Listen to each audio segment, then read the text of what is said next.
I've been acting for about 8 years, and I actually started here at HCAT. Every summer they have a summer show, so that's how I got started, and I just kept coming back after that. And once I graduated, I got too old for the program, so I came back as a director and started dipping my toes in the other side of things. So over the summer, we put on The Little Mermaid. I co-directed it, and it was actually one of the first shows in the state, if not the first show, that went on during Corona. So we had to come up with a bunch of new guidelines to keep kids safe. We had all our rehearsals outside, which had never been done before.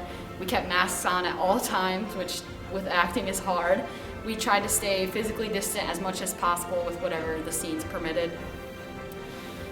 During our performance, it was so much different than anything before. We ended up building an outdoor stage with platforms, and our students, actors, they had to wear shields so that the audience could see their face, but they were still safe from Corona.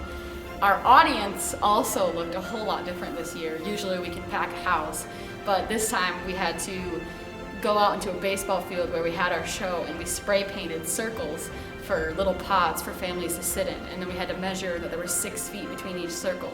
So even though we were outside, we still had a very limited audience because we still had to keep them distant and safe as well.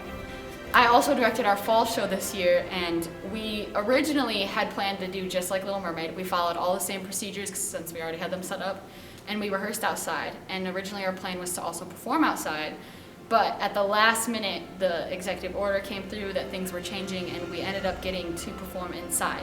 So we found out about 2 weeks before show, but we couldn't go inside yet. So the week of show we started rehearsals indoors, and we ended up having a performance inside.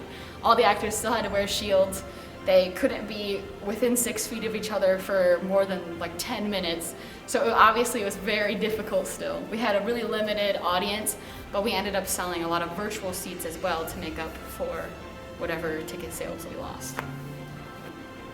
So we faced all sorts of challenges, and being one of the first theater programs participating in theater during Corona, we had to come up with the guidelines ourselves. There was nothing about theater in any of the executive orders or any of the rules. So the director of the community center, Chris Berry, is actually the one who combed through all of the executive orders, all the rules of COVID, and came up with how we would have to proceed.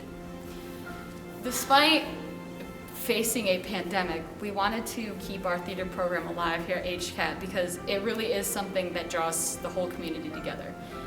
And amongst all the weirdness, we needed some normalcy. So when we found out that it was even possible to do a show over the summer, we dove straight in, not knowing if we were even going to be able to have an audience, if the show would get canceled at the last minute. We just wanted to do something. We originally thought that nobody was even going to try out, but we ended up having over 45 people try out for our show just because they wanted to be included in something. So theater really has this sense of community and family, and in a time where we were all separated, it was really, really important.